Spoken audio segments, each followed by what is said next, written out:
This is BBC Two, A Night with Doctor Who. Do you want to live forever? Here's how. Timing malfunction. The master. He's out there. I am not human. I am not like you. You're going to be all right. Doctor Who was certainly not like us. As a Time Lord, he could prolong his life in ways that you and I can only dream of.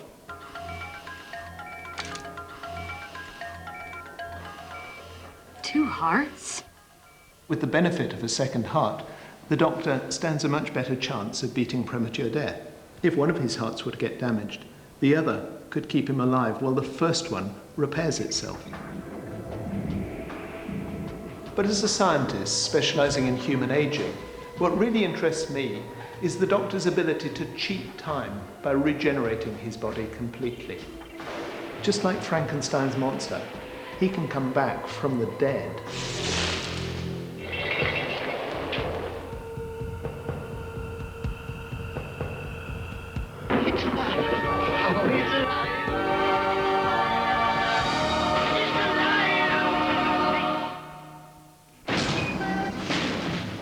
By the time he'd regenerated into Paul McGann, the Doctor had clocked up at least 950 years.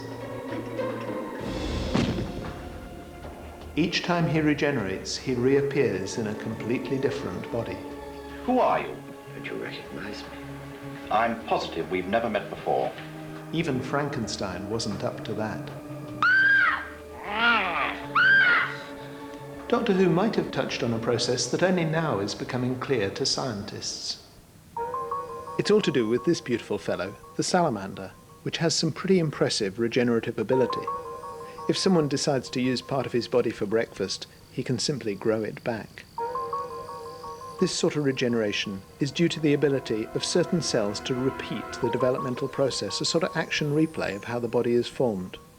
Wouldn't it be nice if we could all do the same?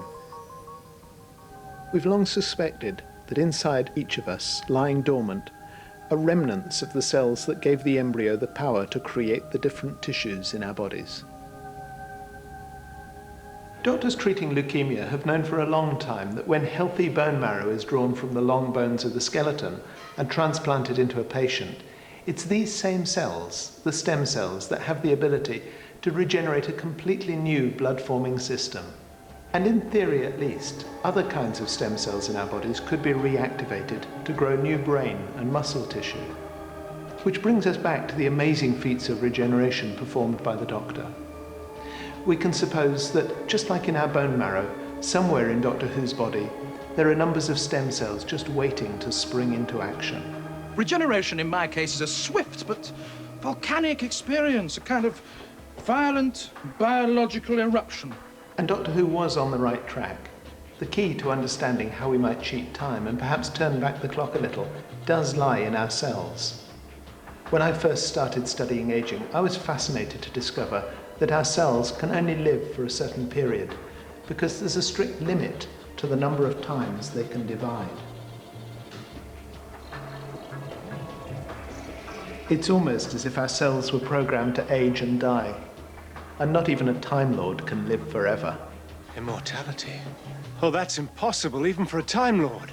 To change the Doctor's body so drastically means that not only have the new cells got to be formed, but all the old cells have got to be cleared away.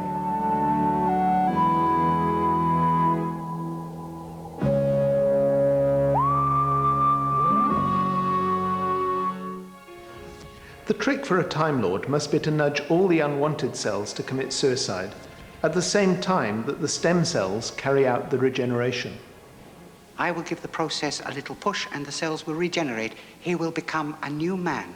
Not again. But what's impossible to explain scientifically is how this hugely complicated process, involving vast numbers of cells, could happen so tidily and so quickly. At least Doctor Who's regeneration is more realistic when it comes to his brain, or more specifically, his memory. A man is the sum of his memories, you know, a Time Lord even more so. But in order for his new brain to regenerate completely, while preserving the memories and personality of the old Doctor, It's necessary that the new brain cells form the right connections with hundreds of other cells to recreate the patterns that were there before. It's a process that doesn't seem to go too well for the doctor. Since you regenerated, it's as though your memory's been put through the meat grinder. I mean, it's all there, but in a pile of unrelated bits and pieces. Because the brain is so very important, scientists have already begun trying to transplant new cells into brains that have been damaged by diseases like Parkinson's disease and stroke. The very limited success that's been achieved to date shows just how difficult an area this is to develop, and it makes the doctor's feats of regeneration seem all the more amazing. You're trying to tell me that you've come back from the dead? Yes. No, sorry. The dead stay dead. You can't turn back time. Yes, you can. He can carry on cheating time by travelling back into the past or into the future until the next time the damage catches up with him and he needs a new body. Look, Brigadier, look! I think it's starting. Well, here we go again.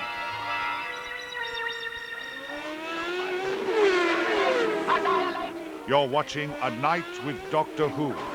Hold on. I'll be back in no time. Test your knowledge against the Master. For cool quizzes, downloads and Dalek pictures, visit the official Doctor Who website at www.bbc.co.uk/Doctor Who.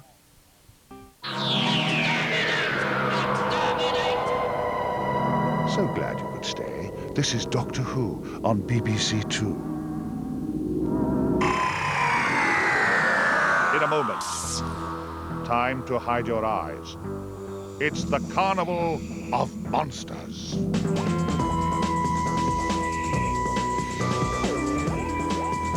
Then, open your eyes. Where have you brought me to this time, old girl? Whoa! It's the pathetic aliens. Oh. Want to get away from it all? Build yourself a TARDIS. And run for your life. The Daleks are coming. Takes all sorts to make a universe. One or two of my best friends were human. As for Daleks, Cybermen, Zygons, dreadful, dreadful. Between you and me, we couldn't live without them. No, no, no.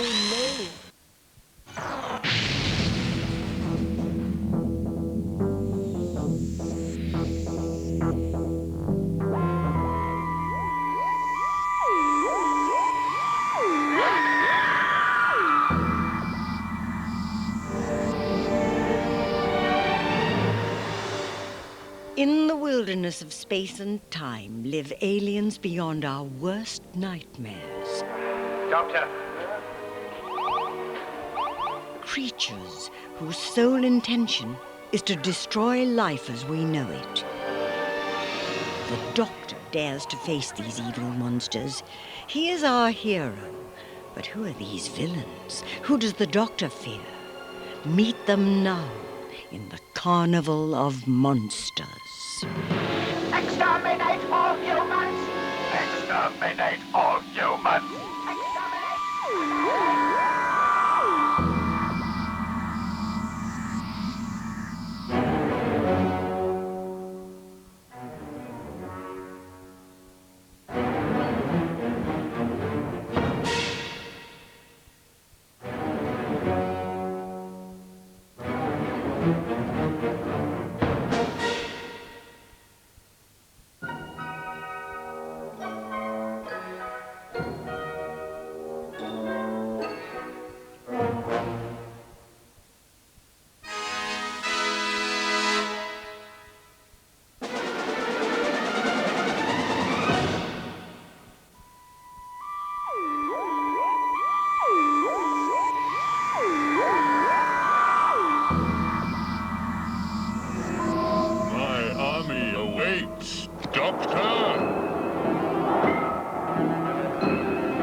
Cybermen were once human.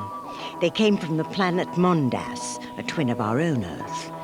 But these cyborgs exchanged human parts for robot parts and began a terrifying transformation. Come on. What the heck? Rather than friends, they became a fearful foe. What are we gonna do? Against the wall. Remain silent, or you will die. What the heck are you? The Cybermen first landed at the South Pole. Their planet was dying, and they sought to drain energy from ours. The evolution of the Cybermen was rapid. They became less and less human, and more like robots. They even spoke like machines. We've got 2 men in space. If we don't act now, we won't get them back alive. They will not return. Why not? I eventually came up with this voice, which I based really, I thought in those days, on a sort of computer voice. So it was, we do not want you to go into that area. It was all very broken. Well, there is really no point. They could never reach Earth now. Don't you care? Care? No, why should I care? It lasted for, I think, for the one, and then we changed the voices for the next lot. We will survive. You had this head on, and the mouth was attached to your chin by a rubber strap, I suppose, or elastic or something. So when the line came that the Cyberman was supposed to say, you did that, you see, and it opened this letterbox flap. Peter Hawkins said the line off camera, and on the end of the line, you shut it.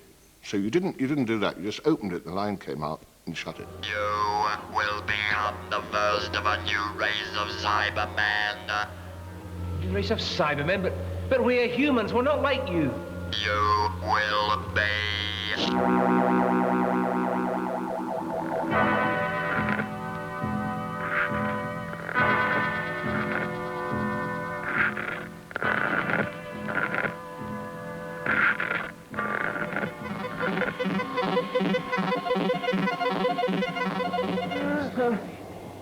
Humans were snatched against their will and forced to undergo cybernetic transformation.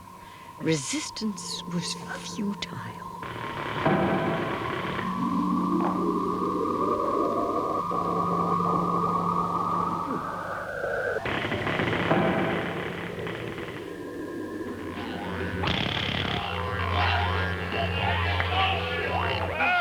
Power in their fingertips and superhuman strength.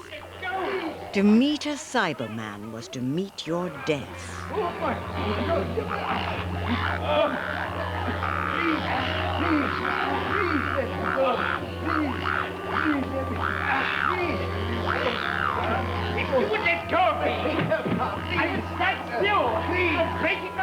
I tell everybody that I was a Cyberman because they all go, no way. Because it was great. It's the most scary. I think next to the Dalek was the most scariest of the Doctor Who baddies. Cybermen know no fear. Tough psychologically and physically, protected by a shell that can resist even bullets.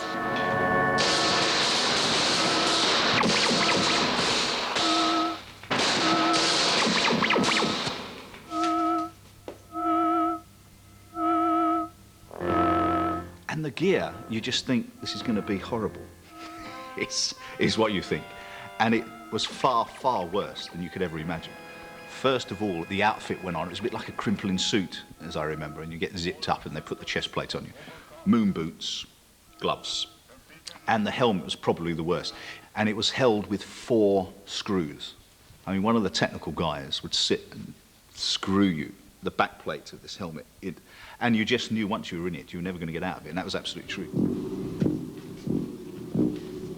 As they developed into total machines, the Cybermen swapped their conscience for logic. They felt no emotion. It was a human failing they'd left behind. Who is this woman? An Earthling, no one of consequence. It's a loss. Be quiet. She's one of your crew. In a manner of speaking. I see the Time Lords have emotional feelings. Of sorts. Surely a great weakness in one so powerful. Emotions have their uses. They restrict and curtail the intellect and logic of the mind. They also enhance life. When did you last have the pleasure of smelling a flower, watching a sunset, eating a well-prepared meal? These things are irrelevant. For some people, small, beautiful events is what life is all about. Kill her.